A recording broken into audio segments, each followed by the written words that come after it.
Silicon ಸಿಟಿಯಲ್ಲಿ ಇತಿಹಾಸದಲ್ಲೇ ಅತಿ ಹೆಚ್ಚು ಉಷ್ಣಾಂಶ ದಾಖಲಾದಂತಹ ತಿಂಗಳು ಅಂತ ಹೇಳಿದ್ರೆ ಅದು ಏಪ್ರಿಲ್ ಮಾರ್ಚ್. ಈ ಒಂದು ಅವಧಿಯಲ್ಲಿ ಸಿಲಿಕಾನ್ ಸಿಟಿ ಕಂಡು ಕೇಳರಿಯದಷ್ಟು ಧಗೆಯಲ್ಲಿ ಬೆಂದಿತ್ತು. 37.6 ಡಿಗ್ರಿ ಸೆಲ್ಸಿಯಸ್ ಕೂಡ ತಲುಪಿತು.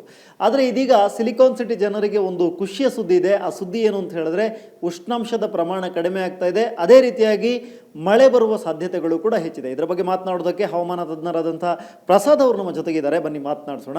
ಸರ್, ಮೊದಲನೇದಾಗಿ ಈಗ ಏರ್ತಿರುವಂಥ ಉಷ್ಣಾಂಶ ಸಡನ್ ಆಗಿ ಇಳಿಕೆಯನ್ನು ಕಾಣ್ತಾ ಇದೆ. ಯಾವ ಪ್ರಮಾಣದಲ್ಲಿ ಇಳಿಕೆಯನ್ನು ಕಾಣಲಿದೆ ಸರ್? ನಮಸ್ಕಾರ. ಈ ಏಪ್ರಿಲ್ ತಿಂಗಳು ಬೆಂಗಳೂರಲ್ಲಿ ಅವ್ರು ಹೇಳಿದ ಪ್ರಕಾರ ಅತ್ಯಧಿಕವಾಗಿ 37.6 ಡಿಗ್ರಿ ಸೆಲ್ಸಿಯಸ್ಸು ಹೋದವಾರ ವರದಿಯಾಗಿತ್ತು.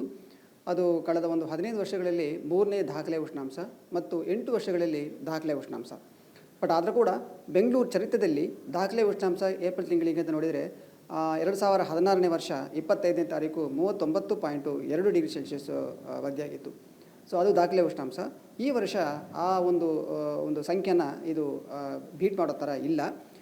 ಮುಂದಿನ ಒಂದು ವಾರಕ್ಕೆ ಮುನ್ಸೂಚನೆ ಅಂತ ನೋಡಿದರೆ ಬೆಂಗಳೂರಿಗೆ ಇವತ್ತು ಮತ್ತು ನಾಳೆ ನಗರ ಮತ್ತು ಗ್ರಾಮಾಂತರ ಜಿಲ್ಲೆಯಲ್ಲಿ ಒಂದೆರಡು ಕಡೆ ಹಗುರದಿಂದ ಸಾಧಾರಣ ಮಳೆ ಆಗುವಂಥ ಒಂದು ಸಾಧ್ಯತೆ ಇದೆ. ಒಂದೆರಡು ಕಡೆ ಗುಡುಗು ಮಿಂಚು ಸಹಿತ ಕೂಡ ಮಳೆ ಆಗಬಹುದು.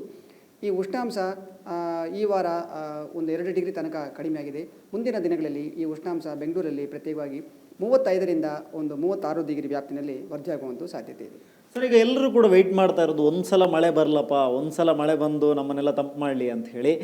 ಸದ್ಯಕ್ಕೆ ಬೆಂಗಳೂರಿನಲ್ಲಿ ಎಲ್ಲೆಲ್ಲಿ ಮಳೆ ಆಗುವ ಸಾಧ್ಯತೆ ಇದೆ ಮತ್ತು ಎಷ್ಟು ಪ್ರಮಾಣದಲ್ಲಿ ಮಳೆ ಆಗುವಂಥ ಸಾಧ್ಯತೆ ಇದೆ ಸರ್? ಬೆಂಗಳೂರಲ್ಲಿ ಈ ಮಳೆಯ ಪ್ರಮಾಣ ಅಂತ ನೋಡಿದರೆ ತುಂಬ ಹೆಚ್ಚಿನ ಪ್ರಮಾಣದಲ್ಲಿ ಮಳೆ ಆಗುವ ಸಾಧ್ಯತೆ ಇಲ್ಲ. ಆದರೆ ಕೂಡ ನಾನು ಹಿಂದೆ ಹೇಳಿದ್ದೆ, ಏಪ್ರಿಲ್ 2ನೇ ವಾರ ಅಥವಾ 3ನೇ ವಾರದಲ್ಲಿ ನಮ್ಮ ರಾಜ್ಯದಲ್ಲಿ ಮಳೆ ಶುರು ಆಗ್ಬೋದು ಅಂತ. ಅದೇ ರೀತಿ ನೋಡಿದರೆ ನಿನ್ನೆ ಕಲಬುರಗಿ, ಬೆಳಗಾವಿ ಈ ಜಿಲ್ಲೆಗಳಲ್ಲಿ ಒಂದು ಕೆಲವು ಕಡೆ ಸಾಧಾರಣ ಮಳೆ ಆಗಿದೆ. ಅತ್ಯಧಿಕವಾಗಿ 3 ಸೆಂಟಿಮೀಟರ್ ಕೂಡ ಕಲಬುರಗಿ ಮತ್ತು ಬೆಳಗಾವಿ ಜಿಲ್ಲೆಯಲ್ಲಿ ಒಂದೆರಡು ಕಡೆ ಆಗಿದೆ. ದಕ್ಷಿಣ ಒಳನಾಡಿನಲ್ಲಿ ಮಳೆ ಪ್ರಮಾಣ ಹೆಚ್ಚು ಆಗಲಿಲ್ಲ. ಆದರೆ ಇವತ್ತು ಇಡೀ ರಾಜ್ಯದಲ್ಲಿ ಕರಾವಳಿ, ಉತ್ತರ ಒಳನಾಡು ಮತ್ತು ದಕ್ಷಿಣ ಒಳನಾಡು ಕೆಲವು ಕಡೆ ಹಗುರದಿಂದ ಸಾಧಾರಣ ಮಳೆ ಆಗುವಂಥ ಒಂದು ಸಾಧ್ಯತೆ ಇದೆ. ಮತ್ತು ಮುಂದಿನ ಒಂದು 5 ದಿನಗಳಿಗೆ ಒಂದೆರಡು ಕಡೆ ಹಗುರದಿಂದ ಸಾಧಾರಣ ಮಳೆ ಆಗುವಂಥ ಒಂದು ಸಾಧ್ಯತೆ ಇದೆ. ಯಾಕೆಂತಂದರೆ ಇವತ್ತು ವಾತಾವರಣದ ಮುಖ್ಯಾಂಶಗಳು ನೋಡಿದರೆ ಸೌರಾಷ್ಟ್ರ ಮತ್ತು ಕಚ್ಚು ಆ ಪ್ರದೇಶದಲ್ಲಿ ಸಮುದ್ರ ಮಟ್ಟದಿಂದ 1.5 ಕಿಲೋಮೀಟರ್ ಎತ್ತರವರೆಗೂ ಒಂದು ಸುಳಿಗಾಳಿ ನೆಲೆಗೊಂಡಿದೆ. ಆ ಸುಳಿಗಾಳಿಯಿಂದ ತಗೊಂಡು ಒಂದು ಟ್ರಫ್ ಅಂತದ್ದು ಮಧ್ಯ ಮಹಾರಾಷ್ಟ್ರ ಮತ್ತು ಉತ್ತರ ಒಳನಾಡು ಮೂಲಕ ದಕ್ಷಿಣ ಒಳನಾಡುವರೆಗೂ ಸಮುದ್ರ ಮಟ್ಟದಿಂದ 1.5 ಕಿಲೋಮೀಟರ್ ಎತ್ತರವರೆಗೂ ಹಾದೋಗಿದೆ. ಇದನ್ನು ಒಂದು ಪ್ರಭಾವದಿಂದ ನಮಗೆ ಇವತ್ತಿಂದ ಒಂದು 2-3 ದಿನಗಳಿಗೆ ಮಳೆ ಆಗುವಂಥ ಒಂದು ಸಾಧ್ಯತೆ ಇದೆ. ಸರ್, ಈಗ ಬೆಂಗಳೂರು ಮಾತ್ರ ಅಲ್ಲ, ಇಡೀ ರಾಜ್ಯದಲ್ಲೂ ಕೂಡ ಈ ಥರದೊಂದು ಬರ ಪರಿಸ್ಥಿತಿ ಇದೆ. ಸಾಕಷ್ಟು ಕಡೆಗಳಲ್ಲಿ ನೀರಿನ ಕೊರತೆ ಎಲ್ಲ ಉಂಟಾಗಿದೆ. ಎಲ್ಲರೂ ಕೂಡ ವೆಯ್ಟ್ ಮಾಡ್ತಾ ಇದ್ದಾರೆ. ಯಾವ್ಯಾವ ಜಿಲ್ಲೆಗಳಲ್ಲಿ ಮಳೆ ಪ್ರಮಾಣ ಆಗ್ಬೋದು ಅಂತ ಹೇಳಿ ನಾವು ಗಮನಿಸೋದಾದರೆ ಸರ್?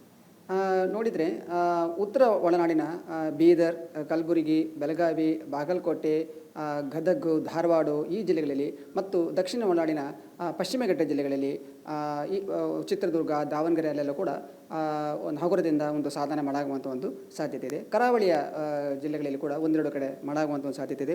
ಆದರೆ ಕರಾವಳಿಯ ಎಲ್ಲ ಜಿಲ್ಲೆಗಳಲ್ಲೂ ಒಂದು 15ನೇ ತಾರೀಕಿಂದ ಒಂದು 3 ದಿನಕ್ಕೆ ಹಾಟ್ ಆ್ಯಂಡ್ ಹ್ಯೂಮಿಡ್ ಕಂಡೀಷನ್ಸ್ ಹಾಗಂತ ಕೊಟ್ಟಿದ್ವಿ. ಯಾಕೆಂದರೆ ಆವಾಗ ಒಂದು ಉಷ್ಣಾಂಶ 1ರಿಂದ 2 ಡಿಗ್ರಿ ತನಕ ಸ್ವಲ್ಪ ಹೆಚ್ಚು ಆಗುವಂಥ ಸಾಧ್ಯತೆ ಇರೋದ್ರಿಂದ ಹಾಟ್ ಆ್ಯಂಡ್ ಹ್ಯೂಮಿಡ್ ಕಂಡೀಷನ್ಸ್ ಹಾಗೆ ಒಂದು ಮುನ್ನೆಚ್ಚರಿಕೆನ 15ನೇ ತಾರೀಕಿಂದ ಒಂದು 3 ದಿನಗಳಿಗೆ ಕೊಡಲಾಗಿದೆ. ಸರ್, ಈಗ ಕಳೆದ ಬಾರಿ ನಾವು ವರ್ಷವನ್ನು ಗಮನಿಸಿದ್ರೆ ಎಲ್ಲಿನೋ ವರ್ಷ ಅಂತ ಹೇಳಿದ್ರೆ ಅಂದರೆ ಕಡಿಮೆ ಮಳೆ ಪ್ರಮಾಣದ ವರ್ಷ ಅಂತ ಹೇಳಿ ನಾವು ಗುರುತಿಸಿದ್ವಿ. ಈ ಬಾರಿಯೂ ಕೂಡ ಸಾಕಷ್ಟು ತೊಂದರೆಗಳನ್ನು ಅನುಭವಿಸಿದ್ವಿ. ಈಗ ಮುಂದಿನ ವರ್ಷವನ್ನು ಕೂಡ ನಾವು ಎಲ್ಲಿನೋ ವರ್ಷವನ್ನು ನೋಡಬೇಕಾಗತ್ತಾ ಅಥವಾ ಅಂಥ ಸಂದಿಗ್ಧ ಪರಿಸ್ಥಿತಿ ಬರುವ ಸಾಧ್ಯತೆ ಇದೆಯಾ, ಹೇಗೆ? ಈ ಎಲ್ಲಿನೋ ಬಗ್ಗೆ ಹೇಳಬೇಕಂತಂದರೆ ಹೋದ ವರ್ಷ ಎಲ್ಲಿನೋ ಒಂದು ಸೂಚ್ಯಂಕ ಅಂದರೆ ಇಂಡೆಕ್ಸ್ ಹಂಗಂತ ಹೇಳ್ತೀವಿ, ಅದು 2 ಡಿಗ್ರಿ ತನಕ ಹೋಗಿತ್ತು, ತುಂಬ ಹೆಚ್ಚಾಗಿತ್ತು, ತೀವ್ರವಾಗಿತ್ತು. ಆದರೆ ಈ ವರ್ಷ ಪ್ರಾರಂಭದಿಂದ ಅದು ಸ್ವಲ್ಪ ದುರ್ಬಲವಾಗಿ ಇವತ್ತಿನ ತಾರೀಕಿಗೆ ಸೂಚ್ಯಂಕ 1.1 ಡಿಗ್ರಿ ಸೆಲ್ಸಿಯಸ್ನಲ್ಲಿದೆ. ಹಾಗಾಗಿ ಮಧ್ಯಮ ಹಂತದಲ್ಲಿದೆ. ಮುಂದಿನ ಒಂದು ಈ ಬೇಸಿಗೆ ಕಾಲದಲ್ಲಿ ಇದು ಮುಂದುವರಿಯುತ್ತೆ. ಆದರೆ ಕೂಡ ನಮಗೆ ಈ ಮುಂಗಾರು ಕಾಲದಲ್ಲಿ ಅಂದರೆ ಜೂನ್ ಜುಲೈನಲ್ಲಿ ಇದು ಪರಿಪೂರ್ಣವಾಗಿ ದುರ್ಬಲವಾಗಿ ಶೂನ್ಯಕ್ಕೆ ಬರುವಂಥ ಒಂದು ಸಾಧ್ಯತೆ ಇದೆ. ಅದು ನಮಗೆ ಮುಂಗಾರು ಮಳೆಗೆ ಅನುಕೂಲಕರವಾದ ವಿಷಯ.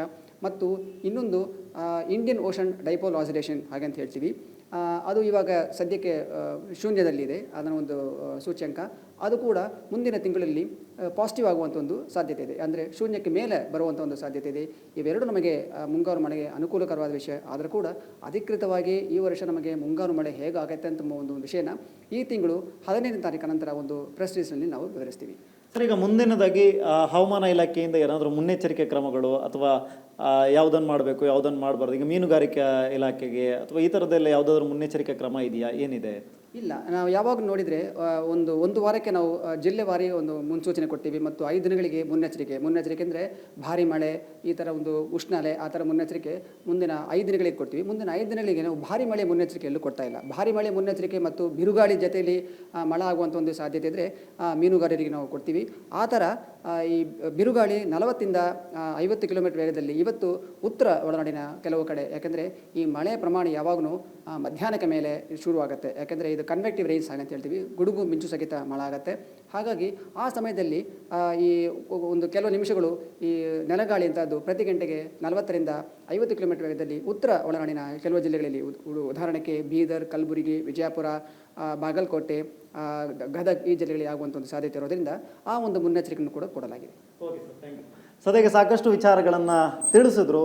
ಸಾಕಷ್ಟು ಮಳೆಯ ಮುನ್ನೆಚ್ಚರಿಕೆಗಳಿದೆ.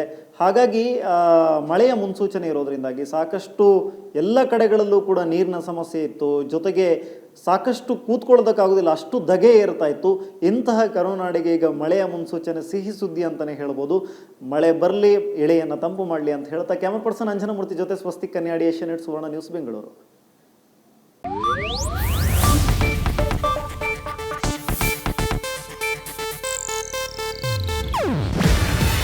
ಇದು ಏಷ್ಯಾನೆಟ್ ನ್ಯೂಸ್ ನೆಟ್ವರ್ಕ್ ಪ್ರಸ್ತುತಿ.